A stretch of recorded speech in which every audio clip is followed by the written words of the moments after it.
لجأوا لمكة والحنين يحفهم. الله أكبر كبر الحجاج. وفي اليوم 11 و12 وهذه أيام التشريق و13 لمن لم يتعجل يشرع للحاج أن يبيت في الليل في منى، والمبيت في منى ليالي التشريق واجب من واجبات الحج لمن كان له مكانا مهيئا، وإلا فإن بات في مزدلفة أو في العزيزية مما يلي منى فإن هذا كله لا حرج فيه.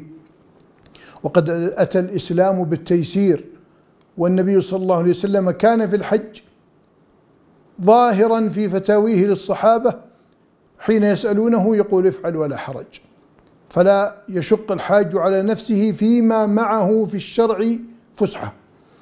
ثم في اليوم 11 على الحاج أن يرمي بعد زوال الشمس، أي في وقت صلاة بعد دخول وقت صلاة الظهر على الحاج أن يرمي، يبدأ له وقت رمي الجمرات الثلاث، الصغرى ثم الوسطى ثم الكبرى. فإذا رمى الصغرى يشرع له وهو يكبر مع كل حصاة بعد أن يفرغ من الرمي أن يتنحى قليلا ثم يتجه القبلة ويدعو، وبعد رمي الجمرة الوسطى كذلك يتنحى قليلا ويتوجه للقبلة ويدعو، وبعد الكبرى فلا دعاء بعدها. وكذلك في اليوم 12 يفعل كما فعل في اليوم 11 في الرمي. ويشرع للمتعجل أن يأتي بطواف الوداع وينفر إلى بلده. من لم يطف الإفاضة، لأن طواف الإفاضة ركن، فليطفه في وقت طواف الوداع، ويكون بهذا قد أدى طواف الإفاضة وهو الركن ودخل فيه ضمنا طواف الوداع، وطواف الوداع واجب وليس بركن.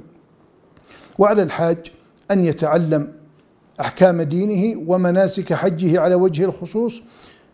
من كان في حال إحرامه متلبسا بالإحرام يجوز له أن يمشط شعره وأن يغتسل بالماء والصابون والشامبو، وأن يغسل إحرامه أو أن يبدل ملابس إحرامه، فإن هذا لا حرج فيه.